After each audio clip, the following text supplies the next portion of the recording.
Hello everyone, my name is John Bartlett and I'm here at Progressive Property HQ in Peterborough.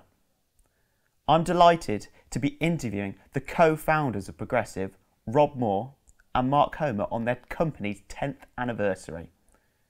I was lucky enough to win a competition on the Progressive Property community to interview both Rob and Mark on this remarkable milestone. We're going to be talking in depth about the journey of Progressive over the past 10 years, the achievements, the challenges, and what has made Progressive a multi-million-pound business, and how it has served hundreds and thousands of people just like you and me in the UK. So, Rob and Mark, welcome. Hi John, hello everyone. And thanks for having me. Pleasure John, well Privilege done. and an honour, thank you very much. Progressive Property turned 10 years old today. That's a huge achievement for any business. It must seem like a long time ago when you first sat down together to mastermind this. Tell us all about that. Tell us how it all began. Well, I think I've got a more clear memory of this than Mark, because I think me meeting Mark impacted me more than Mark meeting me. So I recall it being right at the end of December 2005, where I'd been in property for all of a week. So from about the age of 18 to 25, my life it was kind of just running away from me, in that I was an artist, wasn't really making any money, was quite lonely. I had freedom of running my own business, but it was really hard to get by. And for decades, like 2 decades, Dad had always said to me, hey look son, you're going to be an entrepreneur one day and you should get into property and business, and you don't want to work for anyone else. It was ironic because I ended up working for him for quite a few years. And then one day, December the 15th, 2005, my dad had a nervous breakdown in his pub. And it was in front of all of his best customers and myself, my sister, my mum. And the police came and they wrestled him to the ground, and he ended up getting sectioned, and he ended up being in Ward 5 of the PDH, Peterborough District Hospital. And he was in and out for years. And it was like the worst day of my life, in that the person who I loved and looked up to the most, his dignity was kind of taken away from him. And he'd worked so hard to put me through private school and, try and raise me in the way that hopefully would give me the best chance in life. And it all just got the better of him. And the pub industry was dying at that time, the smoking ban, and, all these bars and pubs and hotels and restaurants and everything else that popped up. And you could get, your booze from the supermarkets that were undercutting the pubs. And it all just, in the end, it just all got too much for him. And on that day, when I watched it all happen, I realised I needed to change and do something with my life. And I didn't know what, and I was scared. But I then started hearing all the things my dad had been saying to me, like, you should get into property, you should run your own business, you should be your own boss. So I made a decision. I thought, I'm going to do it.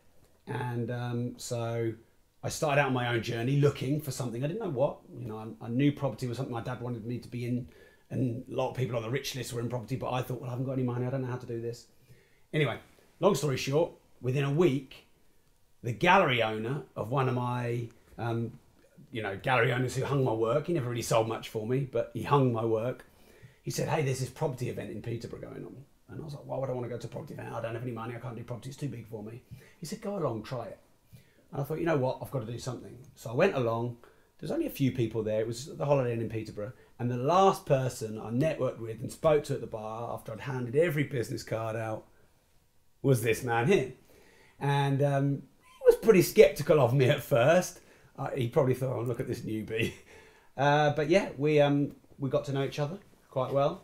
And that was right at the end of December 2005. Fast forward to end of Feb 2006. You'd helped me get a job, hadn't you?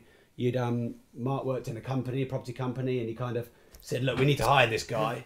And Mark sort of protected from the fact that I didn't have any knowledge, experience or money, but he was like, look, this guy's got some energy, we need to hire him. And I started on minimum wage, and then £8 an hour, and then £10 an hour.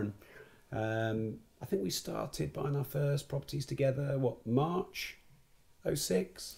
It would have been around that time. When I first met Rob, for me, he was somebody who was just starting out, but I gave him a few books to read. And unlike anybody else that I'd done that with, he went away and read a series of books, like in a week. And I kind of tested him on it and asked him a few questions. And what's in page 142? I suddenly realised that actually, he wasn't just kind of saying this stuff. He actually did, put the work in, put the effort in, and he was generating results very, very quickly. So within a short space of time, we got him on the phones, and he started selling.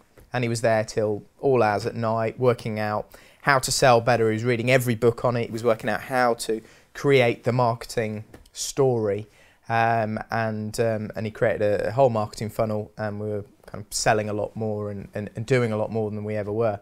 And he'd done that from nothing. So, for me, that was very inspiring, and unlike what I'd seen with any of my friends or other business partners before. So I became quite convinced very quickly that this was going to be a good partnership, and I thought, well, if you can do that in that kind of time, what can we do in several decades? So within a relatively short space of time, Rob started saying to me, well, I want a property portfolio, and I had some cash, so I started going out, finding the properties, refurbishing them, rolling the money around. Back then you could buy without deposits. There were all sorts of ways of getting properties without having too much money, and we started to build our property portfolio together jointly, and with not a lot of money, and that's where it all started. When Mark was referring to me reading the books and then sort of getting on the phones and selling properties and whatever else, I didn't really know how to do any of it. And to be honest, the thought of sort of selling was really scary to me. I'd been doing art for years and couldn't sell any of it. But I just saw that as a way where I could add value, because I didn't have any knowledge or experience or money. So I thought, well, if I can show Mark that I can take something new and run with it and sort of hide my lack of knowledge and just try it, maybe I can earn his trust and respect. And I think by the end of 2006, we had about 20 properties together. By the end of 2007, we had about another 30, so we had nearly 50. And in 2006, we were working for a company.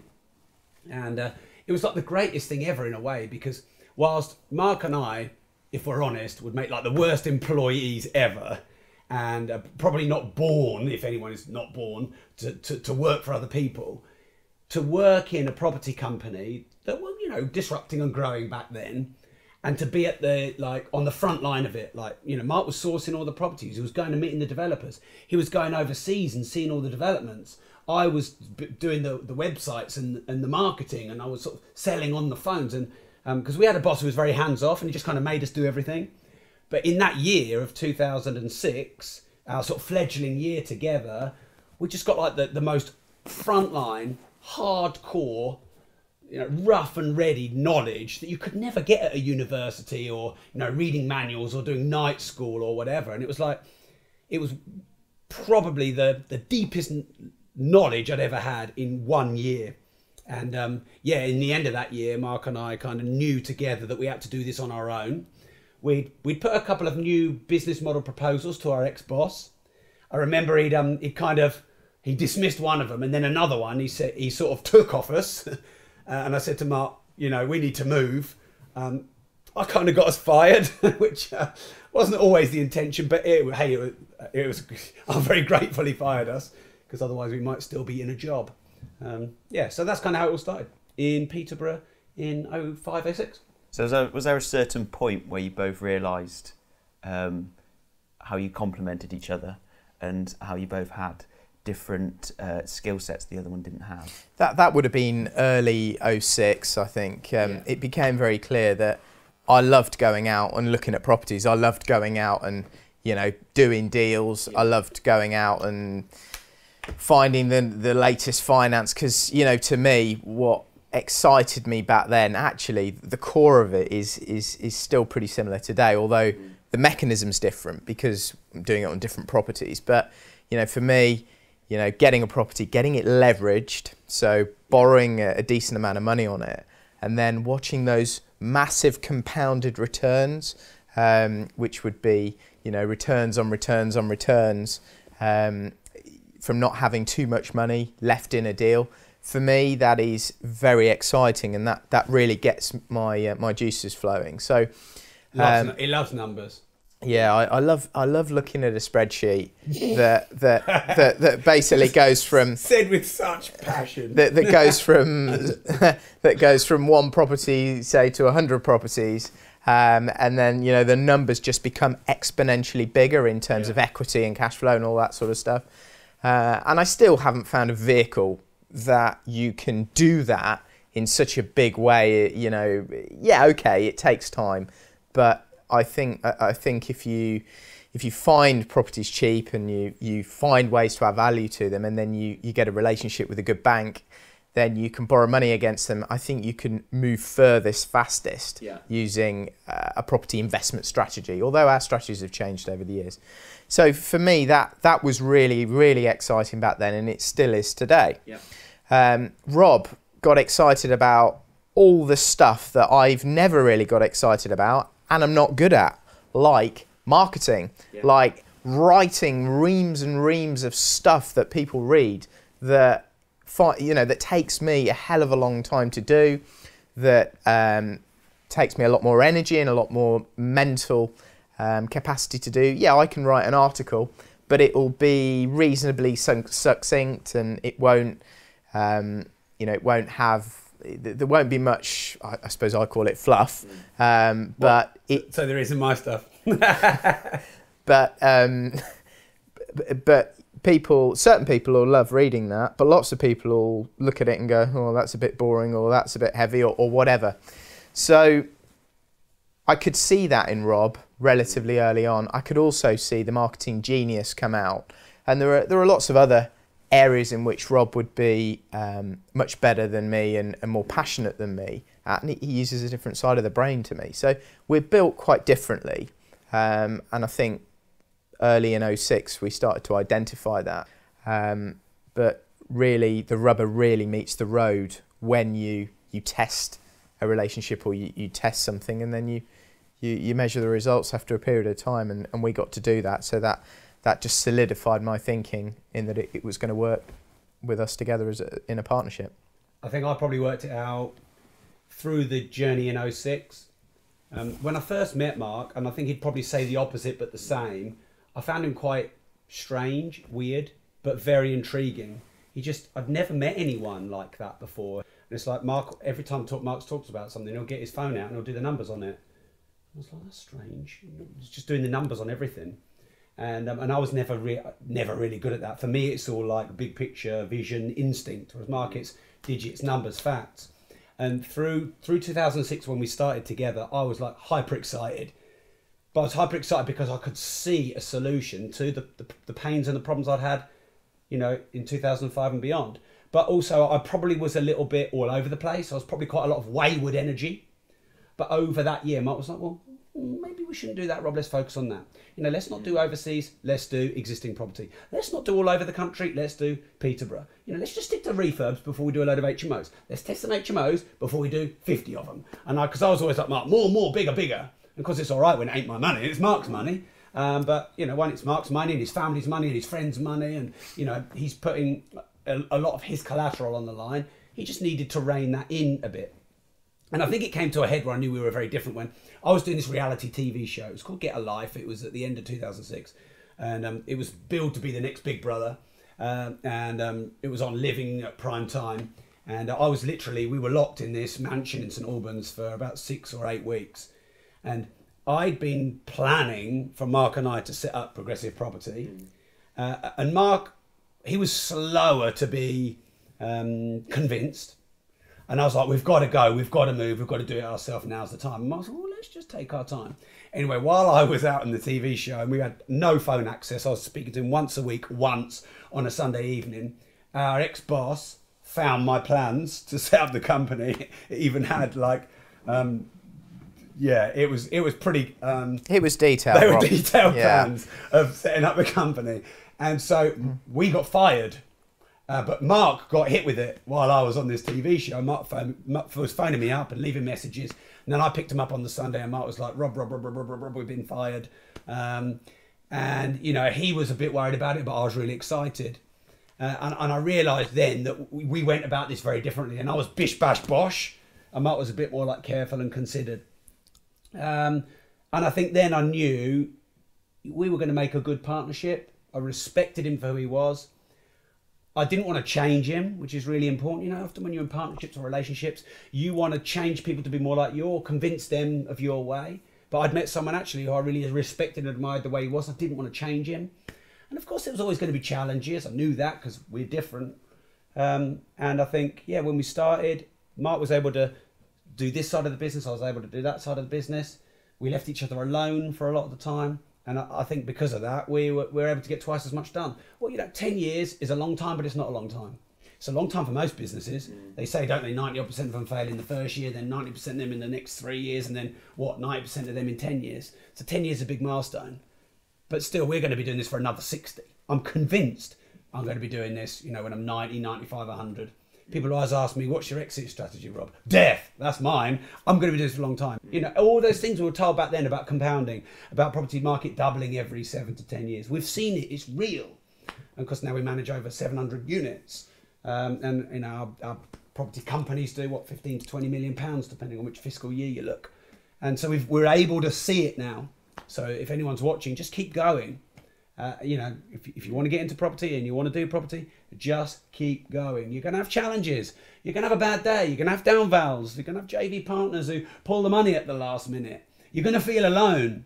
So have a sleep, get up the next day, you know, have a coffee, put your work clothes on and keep going. When you started, you were primarily building a portfolio for yourself and others. What made you decide to take the jump and become a training and education business? Was it a risky choice? So when we started, we were wholly sourcing properties for investors, and we'd build them a portfolio. So it was early '07. You know, the market was like the Wild West, really, because the market was moving very, very quickly. We'd had a bit of a dip in '05, but then '06 it really started going, and '07 it was going like a freight train. And that was probably because we were coming towards the end of the cycle, but actually banks had loosened up even more in '06 and '07. A lot of these mortgage-backed securities and a lot of things that got them into trouble had really started to come on and enable them to lend more, to drop their criteria and their margins. The amount they were taking out the deals were wafer thin. So the market was really, really going. So we were convinced that we should use that leverage. We'll be able to buy properties, get a lot of people's money out and build them portfolios. So we did that. And then we got into the credit crunch, 09, 2010, and it progressively got more difficult to do that. But what happened, I think it was probably 2008, was we were running one-day courses to teach people about how to invest in buy-to-let, how to build a small portfolio, and we weren't really charging for them, but we were, as aside from that, we were showing them how we could do the same for them. And what we found was that as we came into the credit crunch, more and more people were interested or more interested in the training product, and they were saying to us, well, could you do a one-day just training course on this, or could you do a 2-day training course on that? I'm already sourcing properties. I'd rather source the properties myself. So that was quite interesting. So Rob started designing a course for 1, 2 or 3 days, and I helped write the masterclass in the early days, and so we started providing this training alongside the property sourcing. And what we found was, especially through the credit crunch, that grew a lot quicker. More and more staff came into the education side of the business, and that's where it's gone today. So the way I recall the journey, and it's funny because I talk to Mark a lot, being his business partner, and he's my best friend, and I listen to him speak. Sometimes we remember the journey different. There's no doubt that when we started, our intention was to buy properties for ourselves. But Mark and I started at different points. So Mark started working at the property company that was about a year before me, wasn't it? And so what Mark wanted to do is he wanted to learn on the job so he could do it himself one day. So Mark's thought process, which is smart by the way. That was totally it. Yeah. That was why I went to work there. So Mark didn't want a job, but he thought, well, if I can work in a property company, I can get the best education, learn how to buy properties myself, and get paid at the same time. So it's a smart choice. So that's how Mark started a year before me. I started because I wanted to jump into property for myself, but thought, well, I can earn while I'm doing my art as well. So we both kind of went in. It's like if you wanted to buy properties yourself, you might go and work in an estate agency for a year, and you might see that as your education and the ability to buy. So we both, our original intention was always to buy properties ourselves. We at the same time, we got a job, which also taught us, like, if you want to get fit, be a personal trainer. So that was kind of our thought process. So a year in, we had this job, which I got us fired from, but we bought 20 properties. Now here's a kind of interesting irony. This company was selling new build overseas off plan. Now back in 05, 06, everyone was selling that and it was working because it was on the crest of the wave. But Mark, because he's much more skeptical and analytical, he was probably one of the first people in the UK to go, wait a minute, this is going to go wrong one day, I think, or this isn't going to last forever. We've got to go into something different. So Mark was going around to everyone saying, we should do existing stuff. We should do the older stuff. We should do refurbs. We should buy rundown properties. And everyone's going at him going, what? You know, because he's got this contrarian mindset. So our ex-boss was dismissing it all, going, no, new build overseas off plan, which then was working. So I was off sort of, you know, doing what he was telling me. And in the background, Mark was buying all these really minging, rundown, dilapidated single lets locally. And we amassed about 20 in that first year. So then the next year, in 07, so we incorporated Progressive on this day, 10 years ago. We had a dual intention then. And it was to continue to buy for ourselves and to buy for other people. A, because we'd be getting asked about it a lot. And so maybe that was a monetizable business rather than just keep giving information for free. And B, we wanted another income stream because we wanted to buy properties for ourselves. But the income can be a bit delayed. You know, you buy a property, you put money in, you've got to get rented out, and you drip feed an amount of income, and you need, if single lets, you might need 20, 30 properties to have the amount of passive income. So then it went from buying for ourselves and buying for others. I was always very upfront about this. I believe you're always best buying for yourself if you get the knowledge than someone else doing it for you. You know, it's like having a fund manager or a wealth manager or any kind of advisor that you're paying to do something for you. You can get a good one and you can pay them and they can do well, but you've got to minus all their fees out of the costs and they can be significant. And you running your own business and portfolio, as long as you're getting good knowledge, is always going to be better for you than paying someone else to do it. If you choose to be hands off and, you know, hey, I don't want to learn this, you know, so I was saying to people, if you want to do it yourself and you want to get the best returns, go and learn it yourself. And what that was doing was it was kind of polarizing people, because people will come back to me and say, oh, well, Rob, I want you to do it for me because you guys know what you're doing and I don't want to be involved in property. And that's how our sourcing was. But everyone else was going, well, you're saying to me, do it myself and I should learn myself. Where do I go? So then I thought, well, maybe we should give them some information. So it started with me writing our first book, Property Investing Secrets. I extracted all of Mark's knowledge out of his head. I wrote his knowledge into a book and put my sort of spin on the things that I knew. That's now edition 4. That's sold more property books in the UK than any other by a long way. That book's pretty much been going for 9 years. It's now on version 4. And then the demand just kept going in. People were saying, well, we want more, we want more, we want more, we want more. And if I could go back through the 10-year journey and sort of share with people what we learned with that is, it's wise to have capital and income strategies. So for us, you know, you've got to be careful with property because you can get confused between capital and income. There's a lot of people at the moment doing service accommodations or they're doing commercial conversions and they're great, but really they're capital for the first 1 to 2 years until you got the steady income stream. Whereas training for us was very income specific. Our single lets became income after maybe 2 or 3 years, but they were capital at first. So anything that produces income quite quickly and residually would be a capital strategy.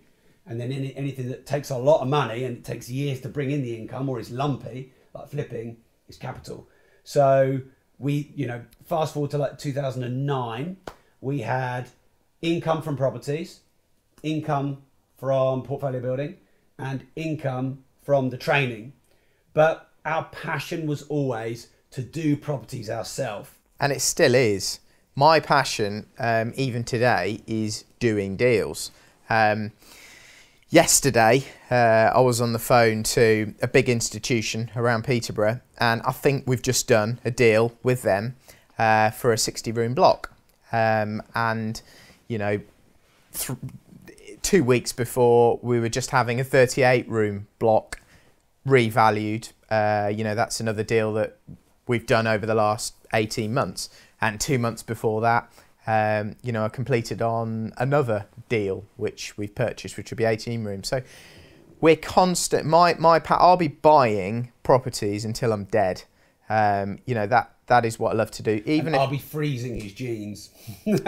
it would be very easy for me not to be so involved in this stuff, but I just can't stop because I love it. I can't stop investing in and kind of doing the nuts and bolts of the deals. So yeah, it's just sort of in me. And I think when the recession happened, a load of property companies went under. And we've seen so many come and go. Like when you've been through one cycle, you know, and like, you know, through the 10-year journey, you see so many people come and go. And I think the advantage we've had, and hey, stay hungry, stay humble. So I'm not saying I'm an expert. If anyone calls me an expert or a guru, that's them saying it, not me.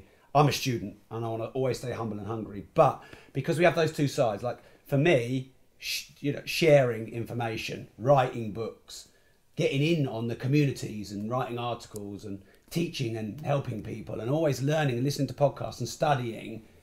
I love doing that. And Mark loves doing the deals side of it. And we've had that partnership, you know, where I can let him go and crack on and do the deals and he loves to do it. Just last night at 6 o'clock, I went for a run. And when I'm running around, I can't help but look at all the houses. And I like to take detours around all the really nice streets and look at the best properties. And then I like to take detours around some of the not so nice streets and look at ones we could refurb. And it's funny, the streets I've run down 50 times, there's always a new property that pops up. And you think, wait, how come I've never seen that before? That happens all the time. And it's kind of weird, you know. And so, like, I think, you know, the better a love you have for this game, the longer you're going to go. And I think it's important for us to say, and Mark said it, there are always challenges. You know, there's always the unglamorous side of it. There's things that go wrong. And, you know, like, we've never been the company to say, hey, you know, you can get rich quick in 5 minutes and it's easy, easy, easy. It's easy to do, it's easy not to do. You know, you have to work hard enough not to have to work hard. Anyone can do it, but most people don't. And I think if you can find the passion and it's something you can fall in love with, then you'll enjoy the challenges. You know, there's challenges every day. So what? They're fun. There'd be challenges no matter what you did. You know, if you're in a job, there'd be challenges. There's just different challenges. But it just so happens that the challenges we have in property, if you could say you love problems, which most people don't, but you know, if you imagine those sort of geeky scientists or hackers, you know, they've got all these problems with code or trying to crack DNA or whatever, and it's a problem, but it's almost like they love overcoming that problem. And I think that that's how we look at property. Yeah, there's problems. You'd rather it be easy, wouldn't we all? But it never is. But we can sort of have this passion to overcome those problems. Property is a vast area. Clearly, lots of areas have got a lot of facets to them and you need to go deep. But property, for me, there is so much stuff I know that I don't know about it. Every time I go into a new strategy or do something different, I realise there's a whole nother world, a whole nother kind of iteration or section of the property market that I don't know anything about or I don't fully understand. It is a vast area. And I think, you know, Rob used the word earlier, student. I think if you can always be of the mentality that you are a student, a lifelong student of property or property investment, I think you're going to end up doing really, really well. I feel like I'm a lifelong student of property investment, and I constantly strive to learn from those who have walked down a particular path, done something specific. I love talking to some of the older guys and the older ladies who've built big portfolios, or maybe they've developed a load of commercial, or maybe they're a big house builder, or whatever it is. that I haven't necessarily done very much of. I find that inspiring and so interesting. And I think if you can get into the habit of constantly learning and assuming that you're going to be a lifelong student, I think that's a really good place to be. I had a phone call with someone yesterday. He's worth over 100 million. He's bought hundreds of houses in our area. You know, I learned something from him speaking to him on the phone yesterday. We've done a deal to publish his audio book. Stay hungry, stay humble. Finally, you said was it a risk? No. The biggest risk was not doing what we've done. The biggest risk was staying on single lets. The biggest risk was not embracing portfolio building, was not embracing training, was not changing with the market. If you don't risk anything, you risk everything. So, hey, it would have been worse to not move with the times, I think. 10 years is a long time to be in business. You must have overcome a lot of adversity. What have been some of the biggest challenges in Progressive's history? Okay, so I am a relatively young, white male, brought up in a developed country, and it would be unbelievably naive, patronising and closed-minded of me to think I've had it hard, I've had it easy. And I think we should all remember, if we're brought up in the UK and we were raised by good parents, we're not in the third world. We have amazing opportunities. We have clean water, energy, healthcare, and most people take it for granted. So for me to say I've overcome these big challenges, it'd be ridiculous. I've had it easy. I've had a great life. I've got great parents. I'm very grateful for everything. I know it's not the answer you're looking for, but I think people need to sometimes wake up a bit and actually realise how easy we have been given it, and to get rid of that entitlement mentality, to stop jumping on the bandwagon of politics and expecting everything to be given to us by society, and realise that you can go online and learn everything you want. You're one Google search away from everything you need. You're one Facebook community away from everything you need. You're a few books and CDs and courses from us away from everything you need. There are thousands of people in the progressive community to help you, to support you. So how can I say I've had challenges? So let me answer it version 2. Okay. What have been some of the challenges that have come along? Well, the recession was a challenge. Yeah.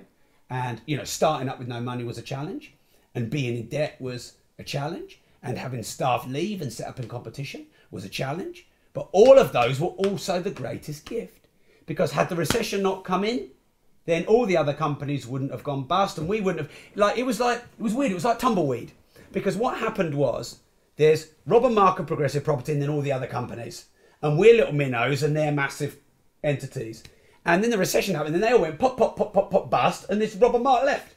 So we became the biggest property training company in the UK, excuse me. The recession was hard, but that was great. I was in debt and had no money, but I probably wouldn't have been as hungry, motivated, passionate, enthusiastic. I probably wouldn't have found the need or the desire to learn from Mark and be his partner. So that was also a great blessing. You hire people and then they go and set up in competition. But if you don't hire people, you have to do it all yourself.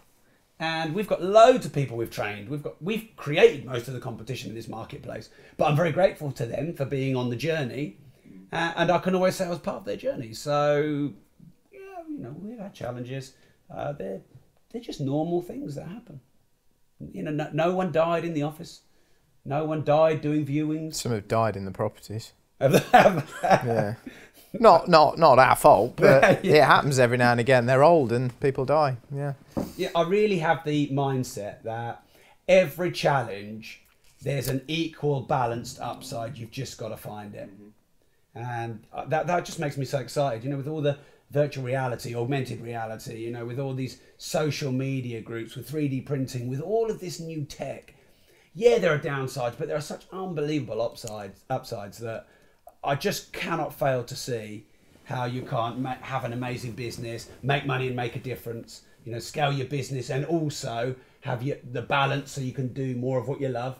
Growth and disruption are obviously very important to you both. How did you face the challenges of growth as well as the difficulties in the property market? Challenges of growth in terms of growing the team and growing the business. I think I think that's about structure. It's about having a good hierarchy. It's about hiring the right people. That's very important in the early days. Certainly my mentality is you make money by cost saving, reducing the overhead in your business. Clearly Rob is more thinking, his thought process is more focused on increasing margin and on increasing sales. So for me, you find the right people, but you probably don't pay them quite as much as, the company next to you. Or maybe you find someone and maybe you don't hire them for a full-time role. Clearly, that whole thinking had to be turned around, and these days we probably pay more than our competitors because we always want to hire the best. And I think that was a seminal moment when we realised, because we'd read it in a lot of books, we'd heard a lot of people tell us that was what you needed to do, but hiring the best really helped us grow and become the best. And that's something we've really I had to learn the hard way, but we've really felt that, we've really experienced it, and now we're seeing the fruits of it. So hiring the best, having a structure for the best to work within is very, very important. When we started, we were young entrepreneurs. I was 26 and Rob was 27. We were still sort of the opinion that that's for corporate land, and what do they know? And they do these, silly manager is managing the manager and has another manager beneath him, and they have these big triangles, these very hierarchical structures, which are very costly and means you don't know what's going on the shop floor, so to speak. And we wanted to get rid of that and have a very flat structure. And after a few years in business, we hired an operations manager and a few more corporate type people who came into the business and taught us actually some of those old hierarchical traditional ways are there for a reason. These big companies are set up in that way because it works. It's tried, tested, and actually that's probably what's made them who they are today. So we started testing that, and right in the early days we had a hierarchy and a structure that we put each other in. So I'd be the finance director and I'd be buying the deals, and I'd be managing the refurb guy, and Rob would be dealing with marketing and sales and all those other things. But we probably made that deeper as time went on. So hiring the right people and having the right structure for them to work in was very, very important. I think the culture and the vision and the mission became more and more important, and having a DNA that runs right through the company, that is conversant with our views and our beliefs, and really embodies what we think our customers want and what's going to benefit them in the long run. I think pushing that through our team and really getting them to buy into that culture and understand that culture and really work towards knowing that culture and making it part of them was a big step change for us. Once we realised how important that was, and realised how much our team really needed to understand that in order to provide the best service and the best products for our customers, we started to grow a lot more. Obviously, we started with us and my mum. There were three of us. We've now got 65, 70 staff across all the companies. So there have been a hell of a lot of other challenges along the way. It's not necessarily that easy to build teams. People come, people go, and there's lots of ways in which lots of mechanisms you need to use to inspire people. Benefits packages, pensions, days off, leaving early, team group sessions. All these things are really, really important, and they've come over the years of business and really learning the hard way. And as a business through time, and you realise what works and what builds and grows the best team. I think there are two different areas to look at this. There's the property and the property market, and then there's business. And kind of Mark and I are flitting in between talking about property and business, because for us, property is a business, And, you know, it's not just about owning a load of single lets. For us, we want to build an empire. You know, we want to build something that matters. We want to leave a legacy. We want progressive to properties, then progressive property, then progressive. You know, progressive could be doing many things, not just property, because it has that kind of reach. Hence, Unlimited Success. Our other company was born. We teach personal development courses, public speaking courses. We teach social media marketing courses. We run podcasts. You know, we have all these what might be seen as innovations or disruptions or things that didn't immediately seem linked to buying houses. So I think if you don't embrace growth, that's how you stand still. Now, Coca-Cola used to be a medicinal company, and Rolls-Royce used to be only aircraft.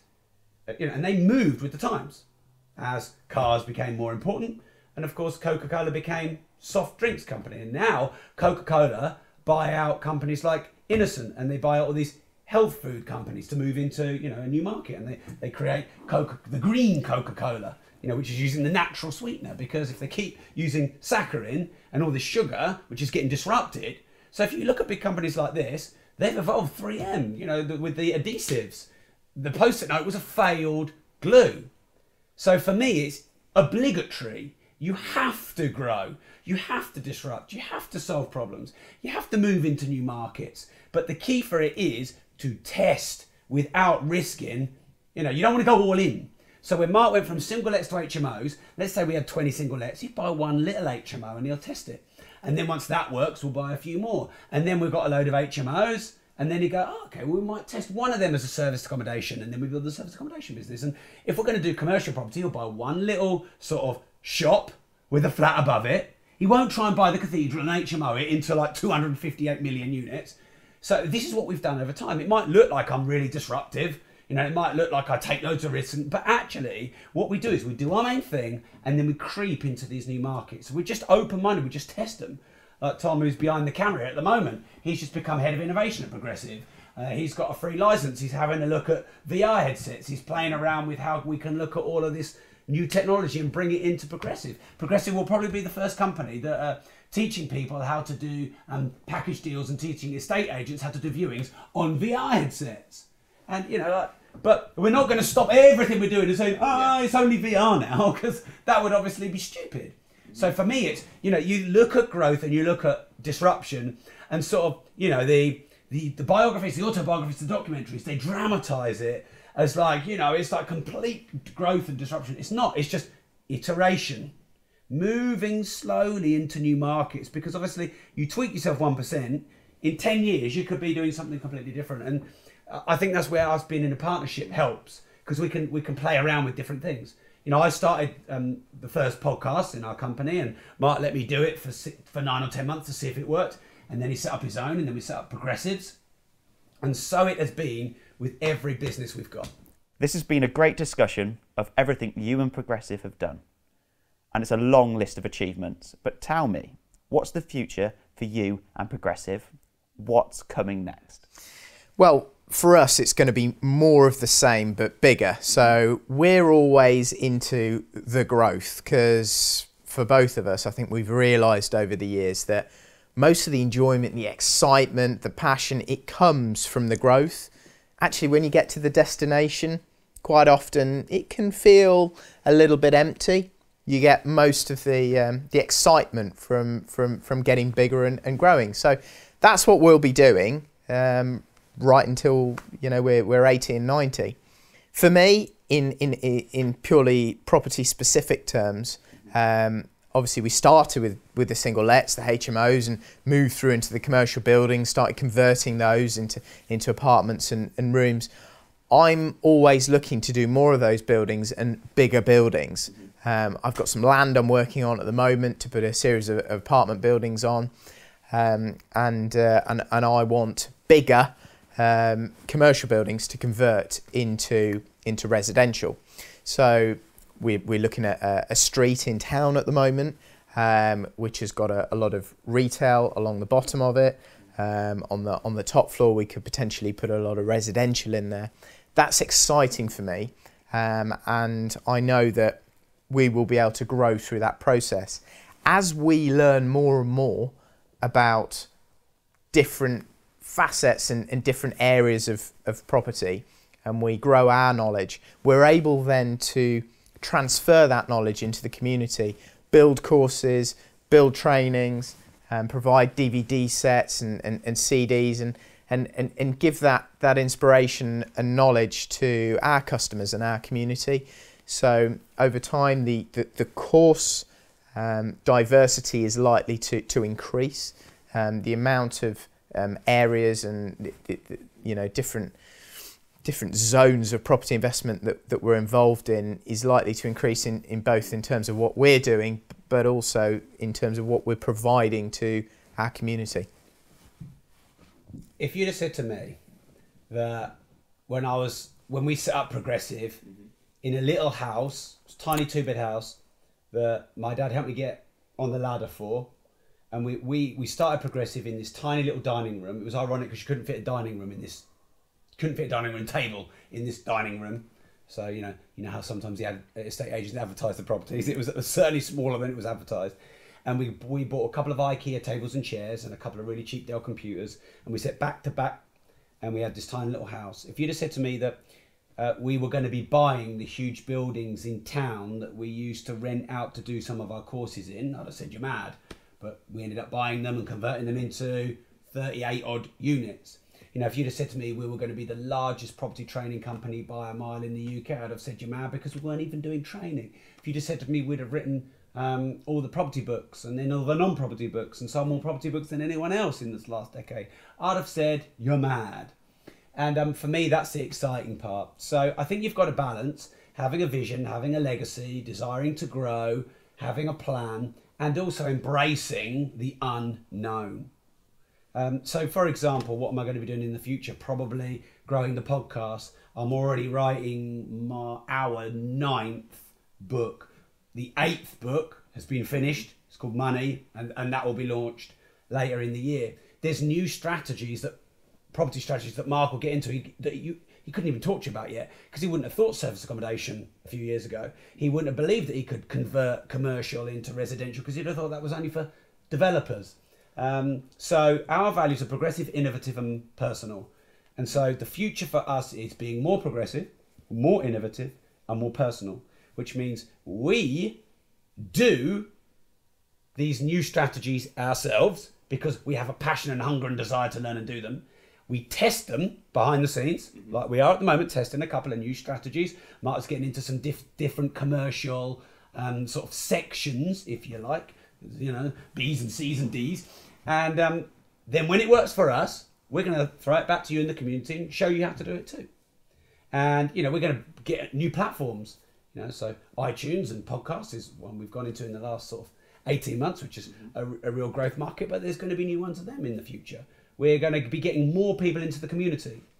Ultimately, the thing that feels the best to me is a merging of making money for yourself, doing what you love with your family and your friends, and making a difference to others that you want to make a difference to.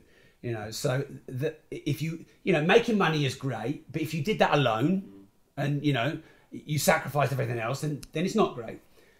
Being with your family and being with your friends is so important for us all. But if you were skint, there'd be a hole.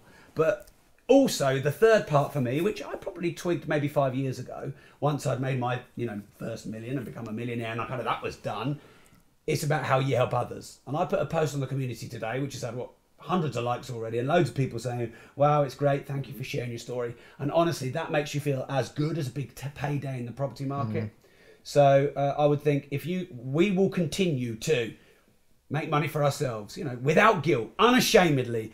It's okay to make money. It's okay to build a big portfolio. You want to put your kids through private school. You want to give money to your charities. You want to do all those things.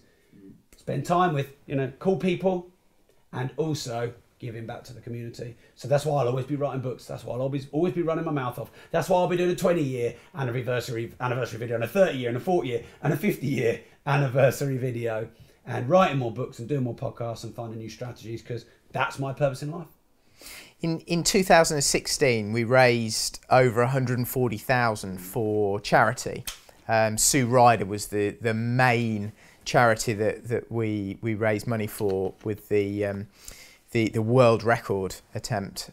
We got 3 world records. Yeah, we got the world records, and raised a load of money. They're really pleased, and my father was in that place. He died in there.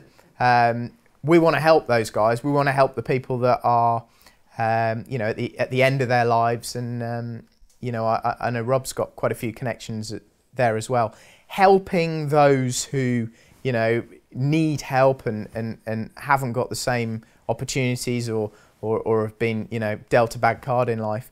That's a great feeling. That's something that we get a lot from. Once you've earned a good amount of money and you've got a good lifestyle, actually extra money, yeah, it's fun, and of course you want to earn more money, but it's a little bit like, I don't know, it doesn't really add that much to your life. Making a difference to other people's lives has a direct benefit and gives you a great feeling, and a great feeling of fulfillment, and that's something that earning ever more amounts of money doesn't necessarily bring in the same way. So we're this year just setting up the Progressive Foundation. We're probably not far off £500,000 we've raised for our charities over the last 10 years. And by the way, that's thanks to everyone in the community as well, not just us, because a lot of that has been ticket sales for events that we've then donated. Obviously, Mark and I have contributed quite a lot ourselves too, but that's thanks to our property portfolio. So it's almost like we've crowdsourced from the community, raising all this money for charity. So anyone in the community knows they're part of something special. And I think that's really important. But this year we're taking a big step. We're setting up the Progressive Foundation. It's quite a lot of red tape, and there's quite a lot of stuff to do to set up your own foundation, your own charity, which a few years ago we maybe have not wanted to have gone into. But because we're raising more and more and more now, and we have more influence, and we have more people in the community, we're taking that step. And so what we're going to be focusing on more is helping homeless people, helping people, get homes, and trying to focus specifically on property and housing. I'm really aware of how great a card all of us who are in the community have been dealt, being raised in a first world country. And so I really would like to take this to second and third world countries, where housing isn't taken for granted, and where sort of basic amenities aren't taken for granted. And that's not the thing with charity is, like, if I'd have heard someone say this 6 or 7 years ago, I'd have gone, oh, well, that's just what they all say. Or maybe you do that for marketing, but actually there's something that changes inside you, and there's the balance of serving yourself and serving others. And I would say I would say when my net worth was about 1.5 to 2 million, that was enough. Where every year now I could afford school fees for 2 kids, I could run 4 good cars, I could live in a really good house, I could go around the world whenever I want on business class and blah, blah, blah. And of course, it's grown a lot more since then. But at that level, that was enough. So anything above then is just a desire to grow. But like we said, you get diminishing law of returns. But you don't seem to get diminishing law of returns on helping other people. And here's the thing that's linked, is the more people you help, the more money you make for yourself. So, you've got to serve yourself to serve others. But once you've served yourself, serve others, and you'll serve yourself. I just feel like if we can get a foundation going, and we have some sort of control on how the money's spent, I think we'll get even more enjoyment and fulfillment about seeing people's lives directly benefited from receiving that money, or receiving whatever it is that helps their life. We'll be able to direct it better. My vision is to create global financial freedom. So personally, I want to help as many people across the planet while I'm alive become more financially educated, be able to make more money, and then serve their own communities. The Progressive Property vision is to help people invest for freedom, choice and profit. So really, we just want to keep growing that vision and leave something when we're gone that makes that outlasts us, makes a huge difference to as many people as possible across the globe. And it started in a little house in a little village, around Peterborough, and it's grown and grown and grown, and we just want to keep it growing. Thanks very much for that discussion, guys. And obviously, again, well done on your 10th anniversary. Thank you, John. Well done for winning the competition.